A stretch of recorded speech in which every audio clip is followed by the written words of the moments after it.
There's a forest within you now, or a tree, or the wind, or a bird, or a bamboo leaf, or a fern, or the sky.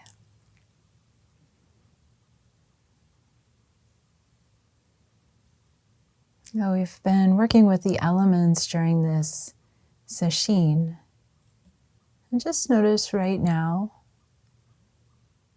as you're preparing to receive another Dharma talk, which element are you most aware of?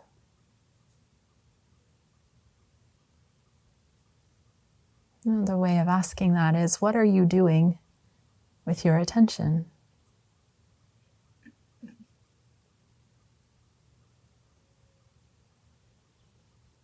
Can you still feel the spaciousness of the sky? And if you've forgotten, look around. What's beyond those clouds? The sky in all directions. Can you imagine the sky that's surrounding the entire earth right now? Can you feel that sky as your own mind, your awareness? The picture in the Chinese characters for heaven is a picture with a person with their arms outstretched. I can feel that right now. And their head is the night sky. Yeah. Can imagine that.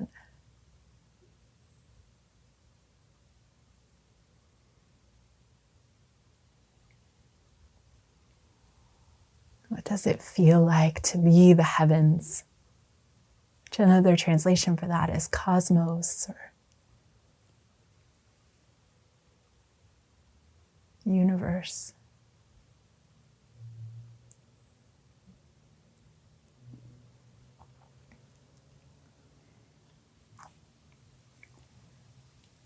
I felt compelled during this retreat to embody the elements.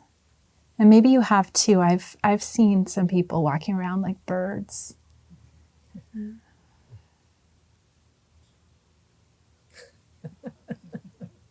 Or maybe walking around like trees.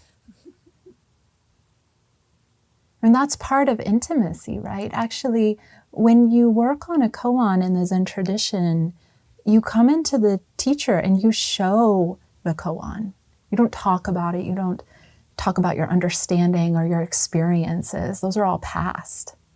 You show the mountain. You show the night sky. So you must become it with your whole body. At least that's the invitation. It takes us a while to actually do that.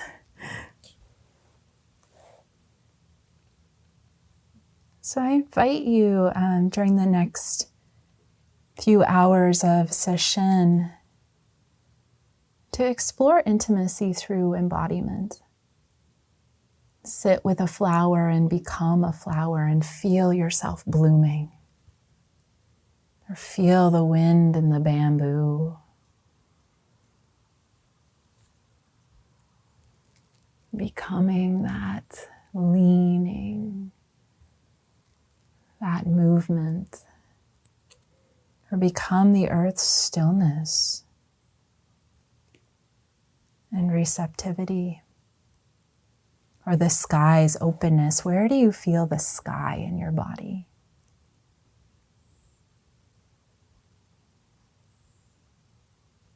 Where do you feel the earth? How do you feel the earth? What is the most intimate way you could express earth? Or know earth?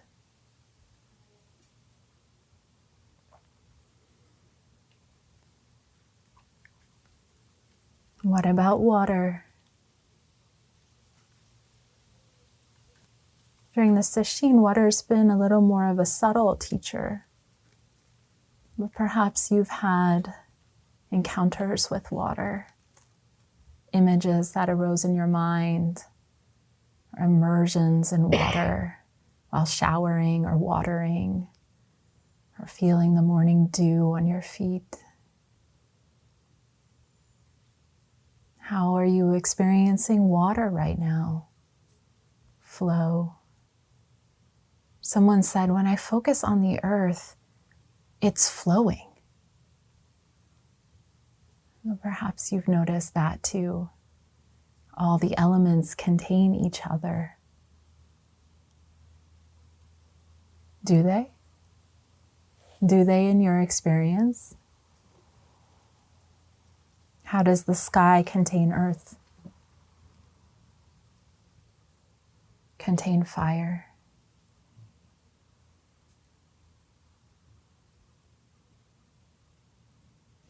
Contain water and air? Sometimes we can think that the air is the sky. They're so inseparable.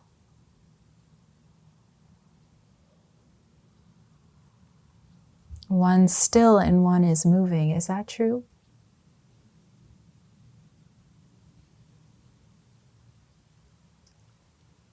There are so many moments of recognition. The heart remembering itself. In the junco feather, in the bamboo breath, in the green of the persimmon leaf, or the smooth stone that kisses big toe flesh. You are not some solitary being put here to win or lose at life. You are not some solitary being put here to win or lose at life. You are not here to get more than others, nor to dominate, nor to exploit. Your heart is an open, flowing river. See here how, even right now, it returns to the sea. So during this Sesshin, as I said, we've been working with the elements and exploring non-duality with the natural world. The invitation is to just keep opening and seeing that everything is contained within our mind. That's one way of expressing it. Everything is contained within our awareness. The intimacy of the breath is just as intimate as the forest, the tree line, the sound of the bamboo. Is that true for you? All experienced in the same place. That thought no, and that feeling in your big toe, and the heartbeats, and the bird, all arise in the same place. Contained within your mind. This is a profound insight. It's one that we have over and over and over and over and over again. These flowers blooming in your own mind. Blooming as your awareness. The beauty of the earth is you. You know that. We know that. And then we say, well, how do I live that?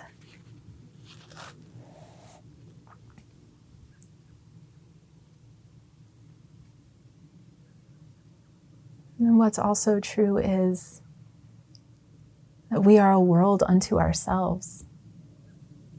That no one quite experiences the world as we do. That it's hard to share even a single feeling with another being, to fully express the intimacy, the nuance of a single breath, of how we hear that sound. And sometimes we say you have something that only you can offer to the world. And you're doing that all the time. You don't have to find that thing. You're always finding that thing. You're finding that thing in the way you follow your breath, in the way that you look into another's eyes, in what you choose to share in a conversation, and how you listen.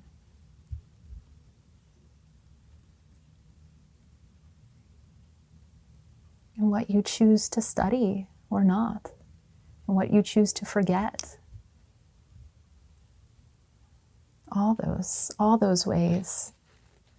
And as we practice Dharma, we clarify that expression. We live more from perhaps compassion and insight into interconnection and non-duality. And that changes how we express. A haiku master, who's also a Zen poet, Basho, says that unless we see or hear phenomena from within the things themselves, we shall never succeed in recording them in our own hearts. Unless we see or hear phenomena or things from within the things themselves, we should never succeed in recording them in our hearts. So which beings have you let in during this session? Who touched your heart? Who is now recorded in your heart? Who did you let in?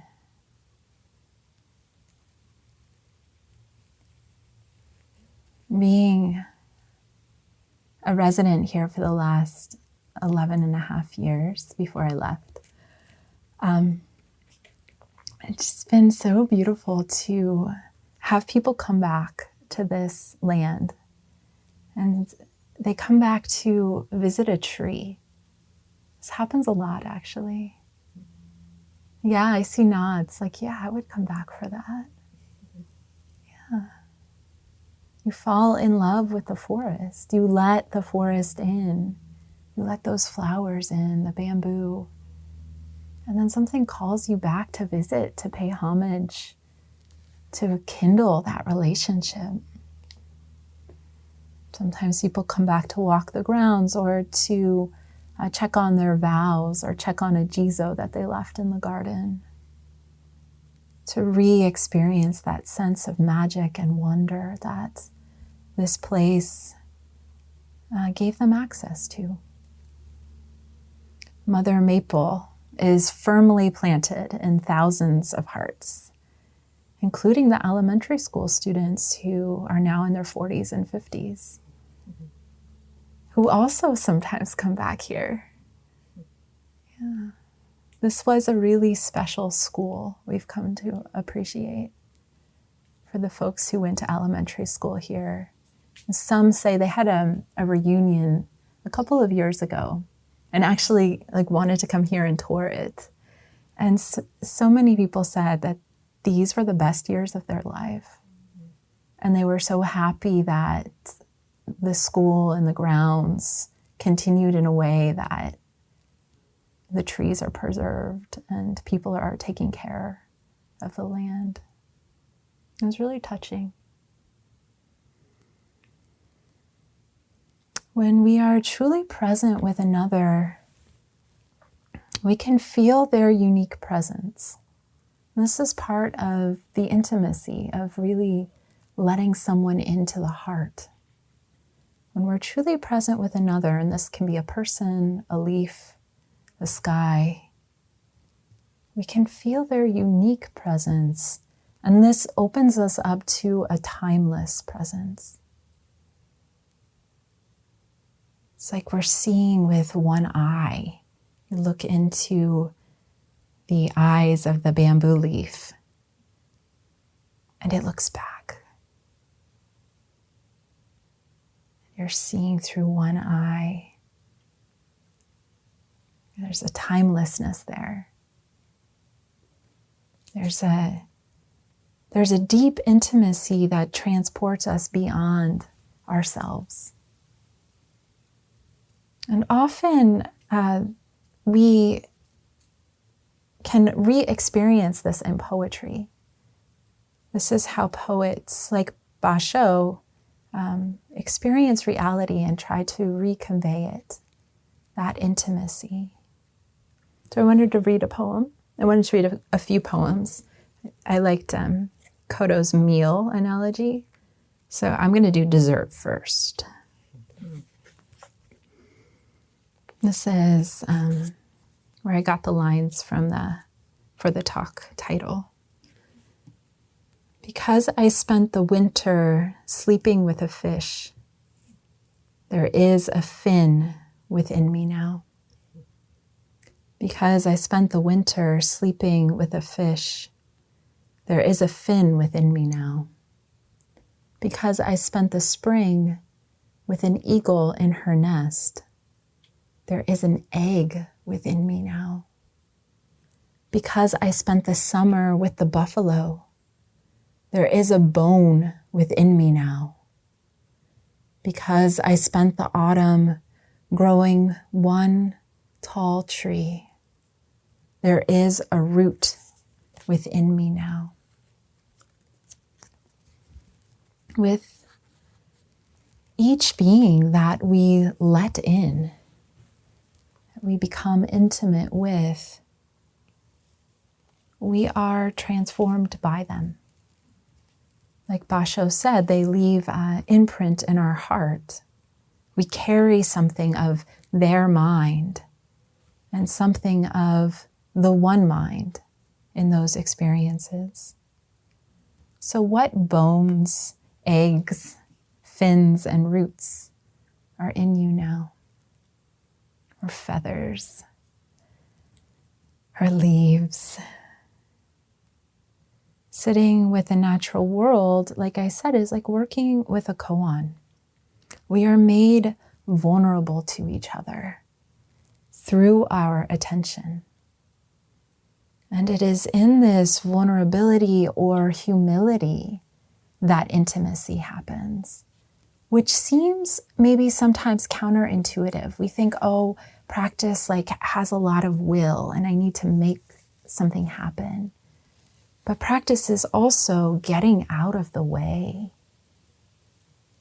softening, being receptive to another.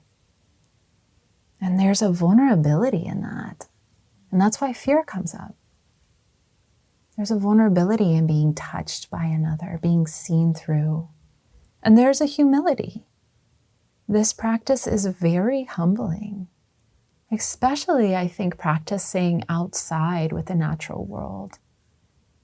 I mean, these beings are so much older than us.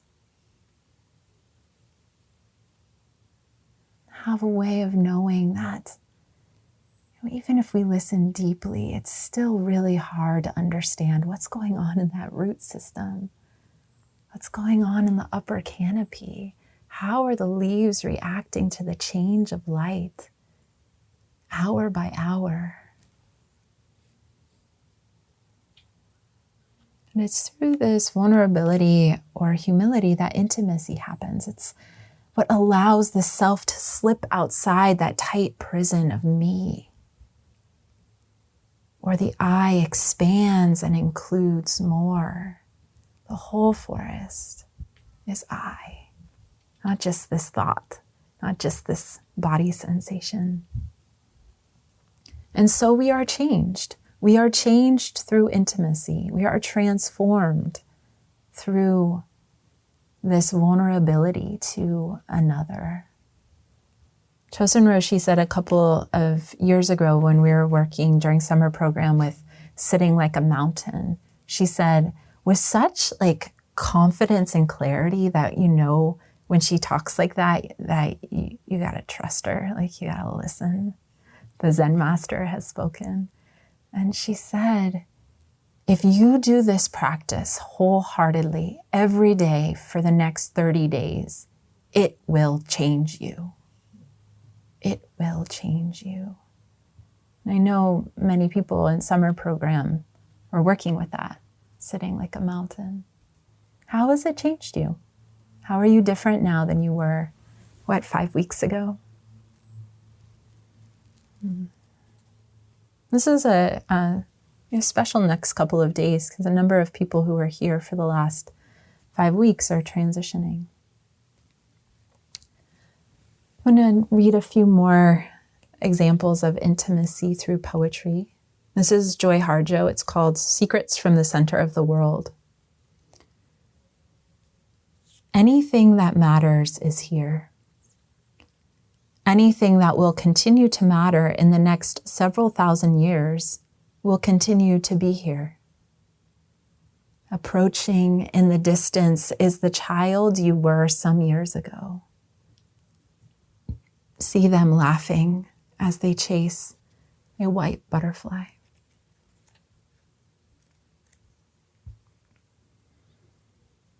My cheek is flat against memory, described by stone and lichen. The center of the world is within reach. It is as familiar as your name, as strange as monsters in your sleep.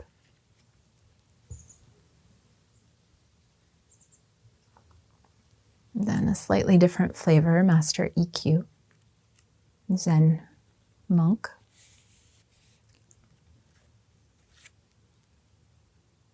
I'm in it everywhere. What a miracle. Trees, lakes, clouds, even dust. I'm in it everywhere. What a miracle. Trees, lakes, clouds, even dust. Melons, eggplants, rice, rivers, the sky. I offer them to you on this holiday. So intimate with nature, he gives it away. A flower held up, twirled between human fingers, a smile barely visible. Flowers are silent. Silence is silent. The mind is a silent flower. The silent flower of the world opens. Flowers are silent. Silence is silent. The mind is a silent flower. The silent flower of the world opens.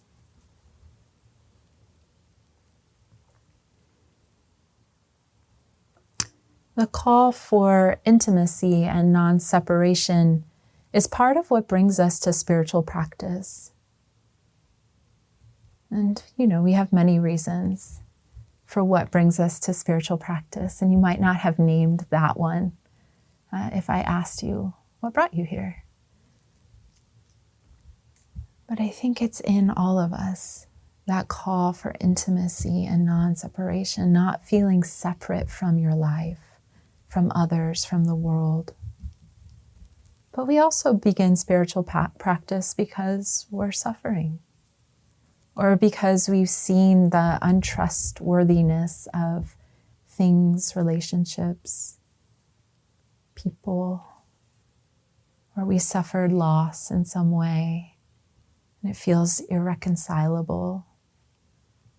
Or there's something that we just want to work on ourselves, like I'm anxious or angry, or fear is just controlling my life, or I don't want to live a life of shame or guilt. There's got to be something more than this. Or perhaps we had an experience that happened to be like a peak experience, a glimpse behind the veil of ordinariness. And there is a feeling of really knowing for a moment a truth that's beyond words, or a clarity or wisdom, or opening to the mystery of life.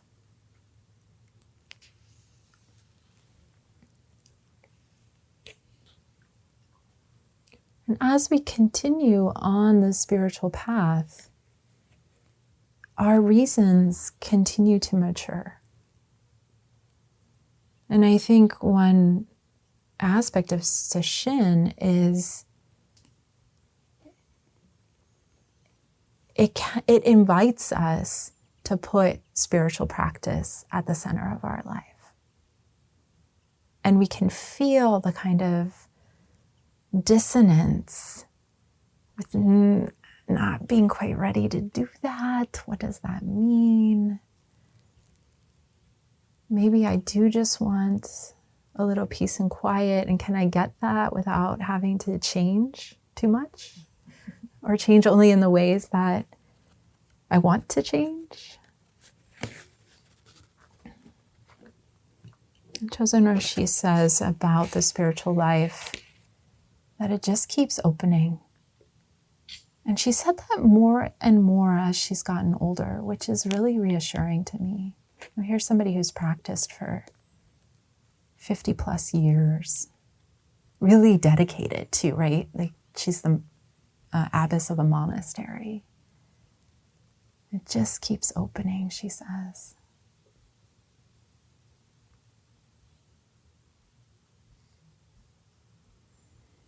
Sesshin is a threshold experience. So perhaps we come to Sesshin knowingly in a threshold of our lives.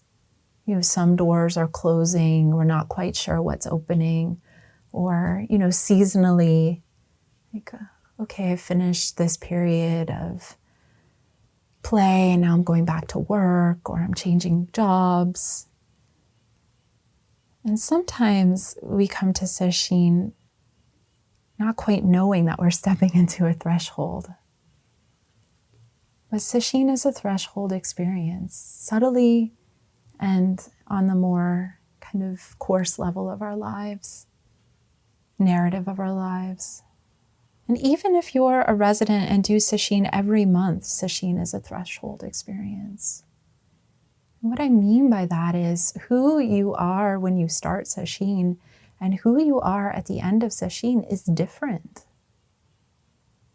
And I think sometimes we don't give ourselves credit for the transformation that happens during this week of practice. We want to change, and then we kind of also want to just go back to life as it was. And there can be a little bit of friction there. Because like I said, sometimes we don't change in quite the way we had expected. Or sometimes what opens is quite uncomfortable to see or to face or to look at.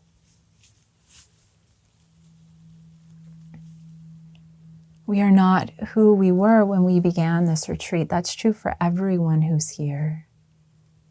We have more roots and leaves in us now, or on us now, or in our hair. We have more sky and earth within us now. Perhaps we've traded sorrows with a swallow, or exchanged bodies with a tree. Perhaps we've let ourselves feel old hurts and regrets, or we've let anger and fear out of hiding. Perhaps we've let the breeze blow through our bodies and carry away our thoughts, even just for a moment, or let the earth touch our bare flesh. Perhaps we've flowed. Perhaps we've been burned. Perhaps we've expanded into the darkness of night and lost our boundaries. What vows have you discovered during this Sesshin? What questions have you clarified? I find Sesshin sometimes helps me see what I'm living from. And that kind of insight isn't necessarily an insight of oh, this is what I'm supposed to do with my life. Now I have all the clarity I need. But is more of a clearing away of arrogance or or judgment or a certain kind of control, to see like, oh, I can trust this inner knowing. And I can let that flow into all the aspects of my life.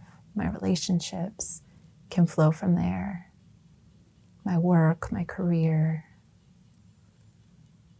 And sometimes I feel like we do receive clear instructions on what the work is ahead.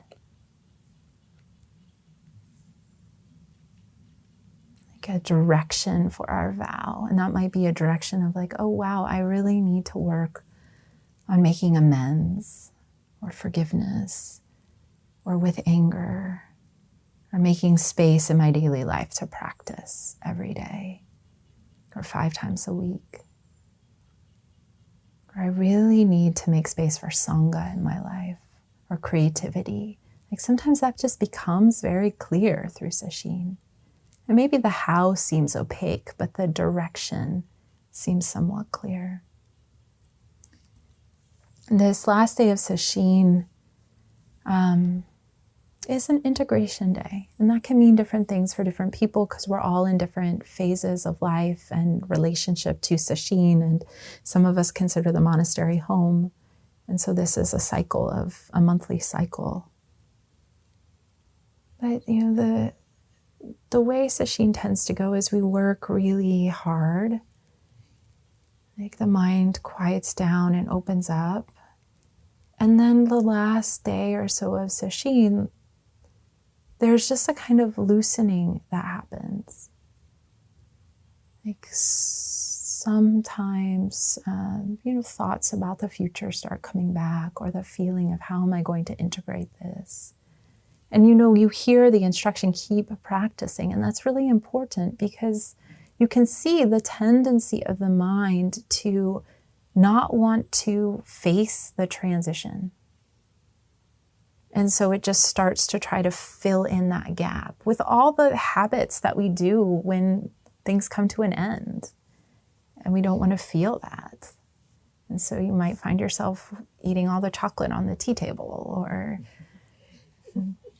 talking to yourself more, or the mind going into anxiety, or like big things kind of coming up that you thought, oh wow, I haven't thought about that for a long time.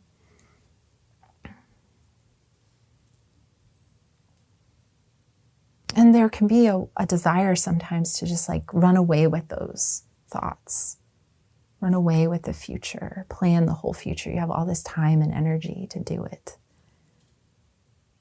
But we say continue practicing because like honoring this transition just helps you honor all the work you've done this week and the transformation and change that has happened. And so often the advice is to keep practice simple. Like what element is most obvious in your experience right now? And feel that. Ground in the earth.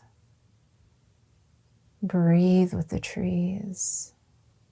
Feel the breeze touching your skin.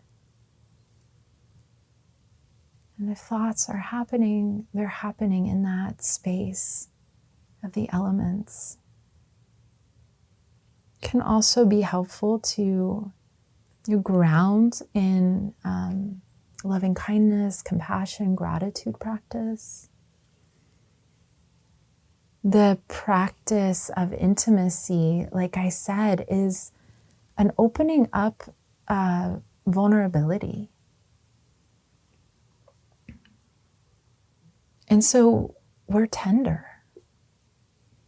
Even if you don't feel particularly tender, parts of you, the tender parts of you, are much more on the surface than they were when we started Sesshin. The guards are down. So be gentle with yourself. And the earth shows us how to do that. And then also this can be a time of coming back to vow. Especially if you're leaving, after doing this Sesshin, for many people, it's a first, second, third Sesshin. And then for those of you who've been here for summer program,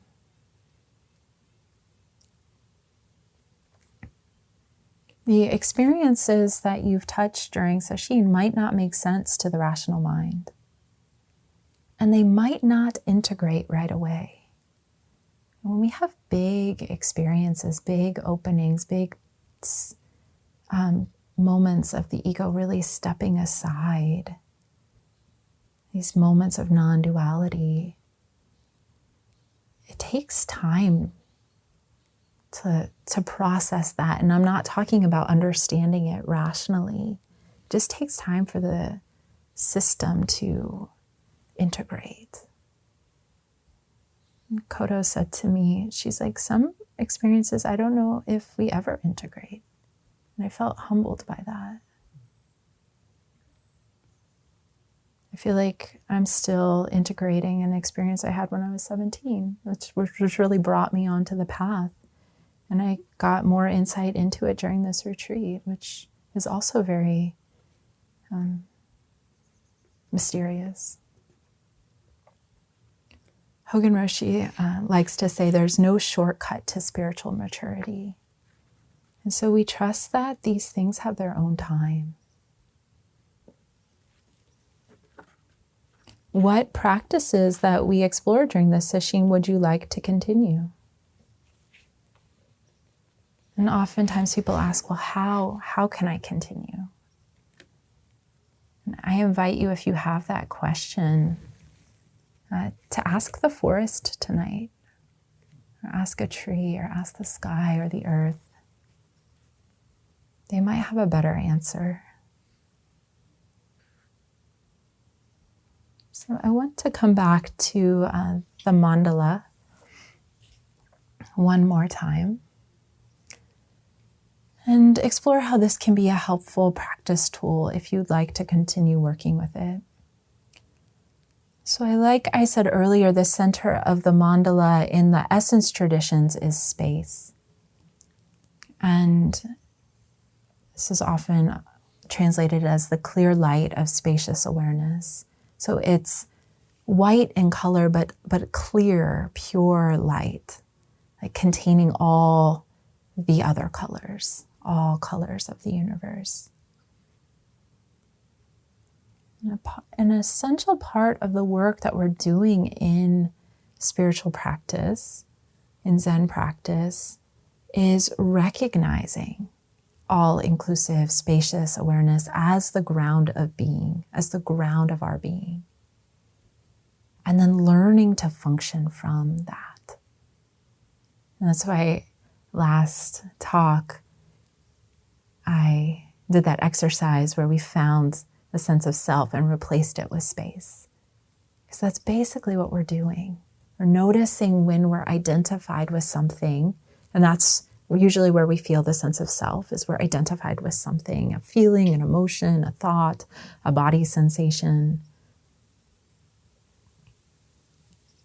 And in that, becoming aware of how we are identified, we disidentify with the thing and become the awareness, which is spacious,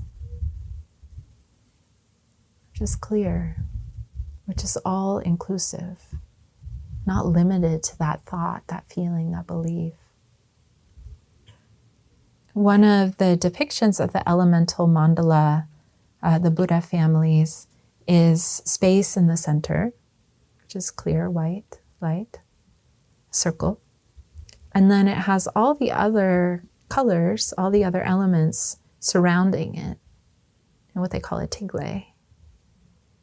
And then the other elements are paired as opposites, above, below, to the sides. So it'd be earth and air, fire and water. And space is the center, but it also permeates all of the others. And that's the concept of a mandala, which is quite beautiful, is that the center is your clear light awareness, always.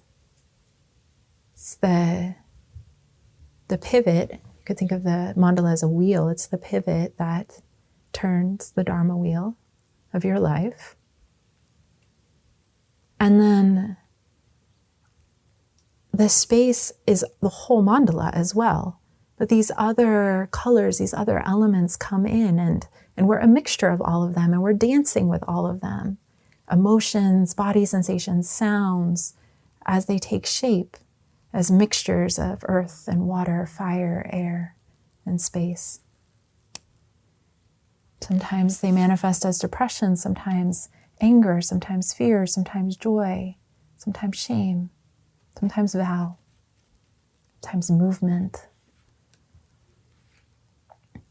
How do you make spacious awareness the center of your life? Can you see space within each arising sensation? This is how we live non-duality. The ancients used this analogy of a guest and host, where the host is spacious awareness, hosting all the experiences. Like right now, again, make your awareness like the sky, or let the sky permeate your awareness, mix, mingle with your awareness.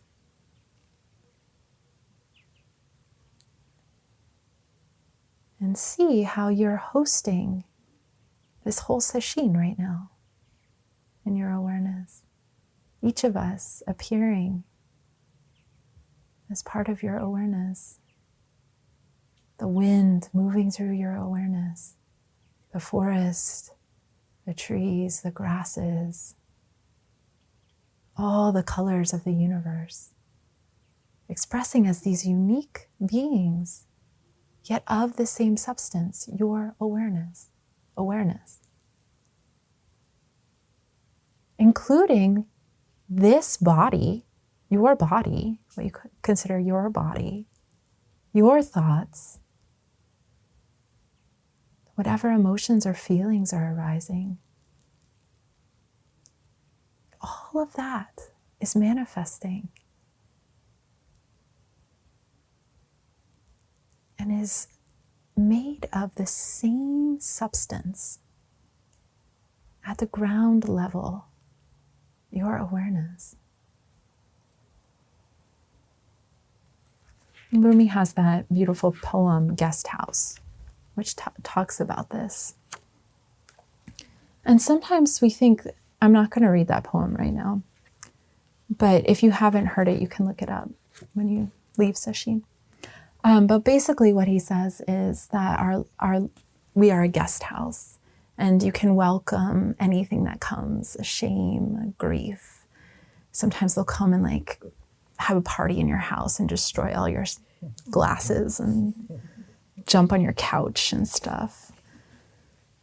And sometimes, and so we use this analogy a lot of welcoming, just welcome them all. That's what he says at the end, welcome them all. Because they're made out of your mind.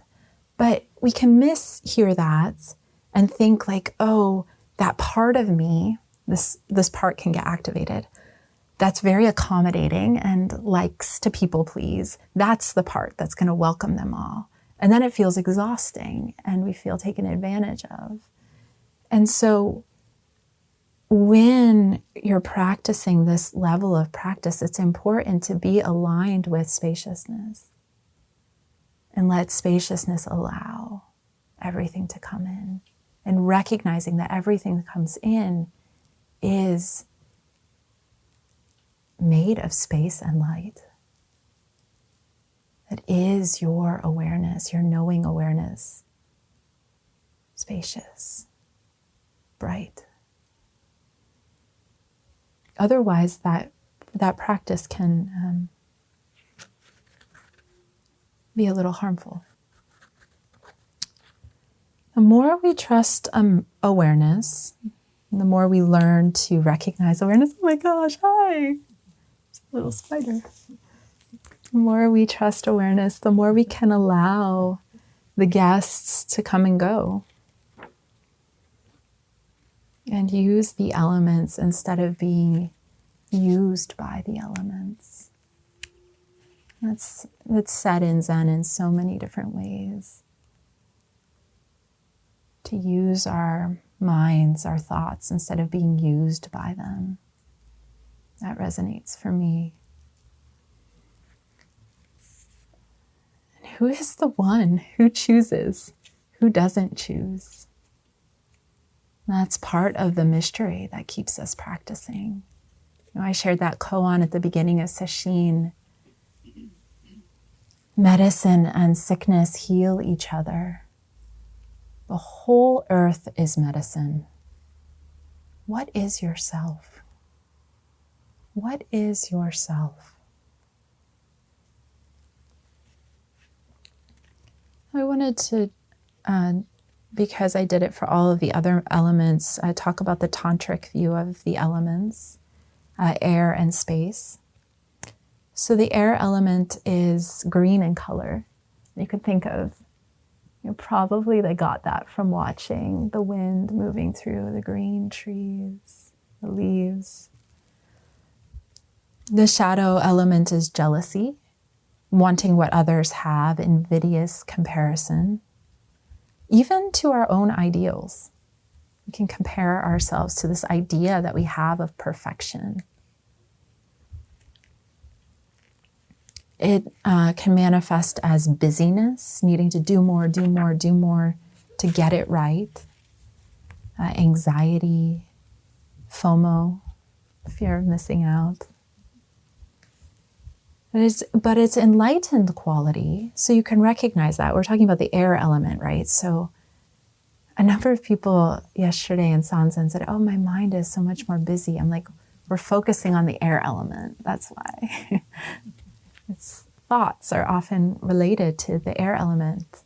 Another thing that a lot of traditional people who practice Chinese medicine and Ayurvedic medicine say is that our culture has an air element imbalance, to say the least. Right? So we can get into this busyness, anxiety, need to do more.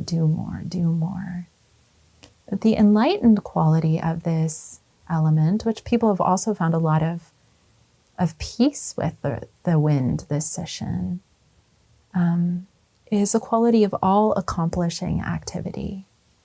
So the manifesting of vow, the living from intention. Chosen Roshi loves this line, the body being empty, the arms are in activity. And that's how space and air can go together. When we're grounded in spaciousness, then our activity can come from that place. So it's not exhausting ourselves. When we're more identified with the air element, we can get exhausted. We can get carried off. We can become ungrounded. So grounding in space or grounding in earth can be a helpful remedy for working with air element. And then the space element, like I said, is all-inclusive awareness.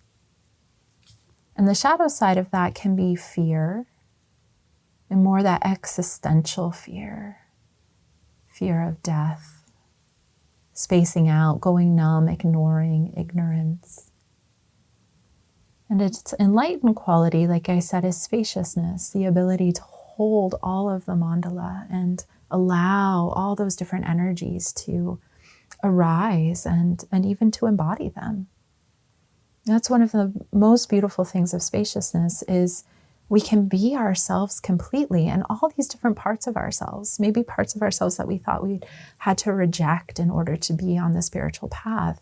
We can integrate those parts and sometimes use that power of anger to set a good boundary without speaking from anger, but that energy can be less afraid of the energies in ourselves and in the world and in others.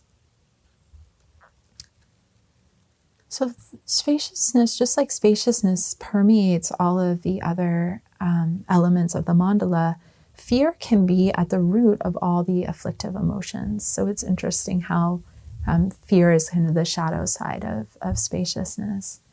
You can see perhaps how many of the afflictive emotions like rage and anger and shame and sadness and guilt have fear underneath them. A few people have talked about experiencing fear in the forest at night, on both like a bodily level and then just the way the mind just starts imagining what's out there, who's out there, the worries, the anxieties. Did I miss the bell? Am I going to be stranded out here? Maybe I should go check and make sure I didn't miss the bell. The timekeeper laughing. Maybe she missed the bell. It's good to see. It's good to see this. It's one of, this Sesshin challenges different things than a Sesshin where we're safely indoors challenges. So just noticing what it's like to sit in the darkening forest. Is all fear a fear of death? And what is death? In Zen we talk about dying before you die. That has an element of seeing through this constructed self. But there are many deaths. There's loss of control, loss of certain aspects of our identity that we've taken as like, this is primarily who I am, and then beginning to see through that. And that can be gender identity, that can be race. We can see through just these different aspects of ourselves that are constructed. And, just see that, those are just ideas. Those are part of the construct of society, our culture, family values. And sometimes we can have fear come up of really seeing a fixed belief or habit pattern. Practicing with earth and the elements can help us in confronting the existential human questions that we have about life and death. What is alive? We come back to that every Sesshin, I think. It's one of the primary koans. How do you experience life? How is your life part of this one life? Who dies? Ask the forest, ask the earth, what happens when this body dies? What happens when part of the forest dies? So may these questions and whatever questions stir in your own heart about the nature of life and death, may these questions open you up to the mystery. There's something compelling about the night. We'll close with a poem by Rilke. In the dark hours of my being. I love the dark hours of my being. My mind deepens into them. There I can find, as in old letters, the days of my life. Already lived and held like a legend and understood. Then knowing comes. I can open to another life that's wide and timeless. So I am sometimes like a tree rustling over a gravesite and making real the dream of the one its living roots embrace. So I am sometimes like a tree rustling over a gravesite and making real the dream of the one its living roots embrace. A dream once lost among sorrows and songs.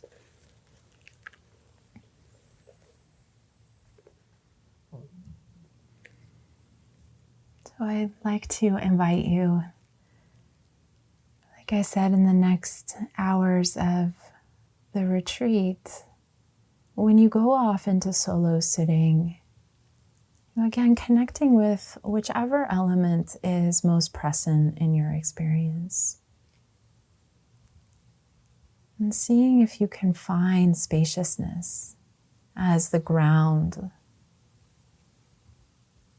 And then using whatever element is most present as a way of gently anchoring attention in the here and now. And perhaps you want to explore being with that element more deeply as embodied experience through movement, or letting that element take you deeper into stillness, to oneness. Thank you.